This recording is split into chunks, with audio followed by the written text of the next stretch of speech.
अभिनंदन करता हूं। पिछले 10 वर्षों में यह बैंक ग्लोबल साउथ के देशों के विकास के लिए महत्वपूर्ण विकल्प के रूप में उभर रहा है। भारत के गिफ्ट सिटी के साथ साथ अफ्रीका तथा रूस में रीजनल सेंटर्स के खुलने से इस बैंक की गतिविधियों को बल मिला है और लगभग $35 बिलियन के डेवलपमेंट प्रोजेक्ट्स सैंक्शन किए गए हैं।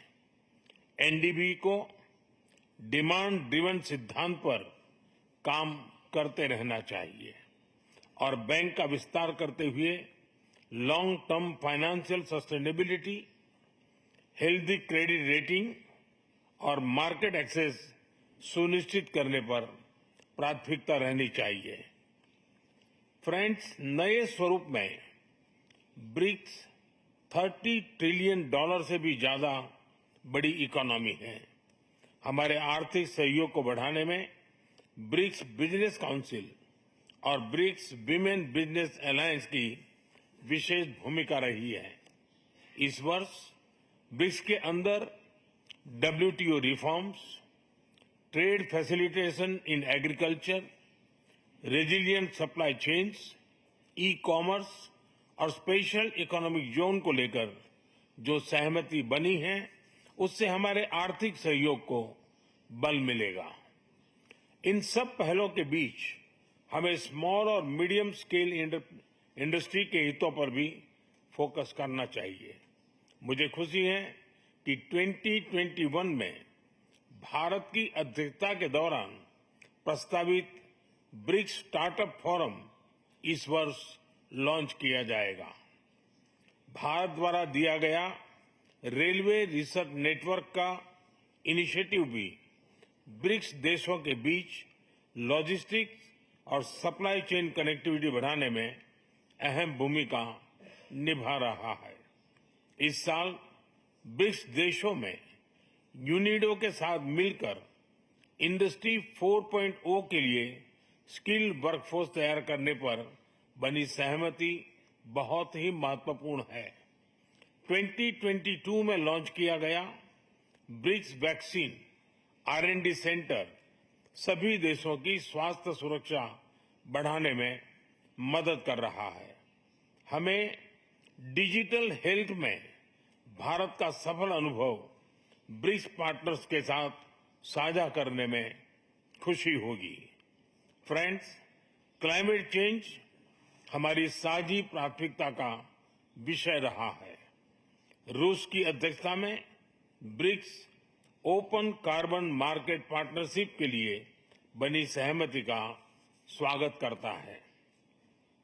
भारत में भी green growth, climate resilient infrastructure और ग्रीन ट्रांजिशन पर विशेष रूप से बल दिया जा रहा है।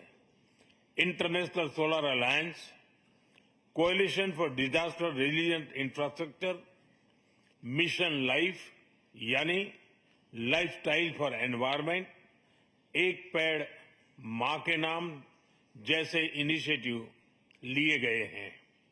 पिछले वर्ष COP28 के दौरान हमने ग्रीन क्रेडिट जैसे महत्वपूर्ण पहल की शुरुआत की। मैं ब्रिक्स पार्टनर्स को इन इनिशिएटिव से जुड़ने के लिए आमंत्रित करता हूं। ब्रिक्स के सभी देशों में इंफ्रास्ट्रक्चर के निर्माण पर विशेष रूप से बल दिया जा रहा है। भारत में मल्टी मॉडल कनेक्टिविटी को तेजी से बढ़ाने के लिए हमने गति शक्ति पोर्टल बनाया है।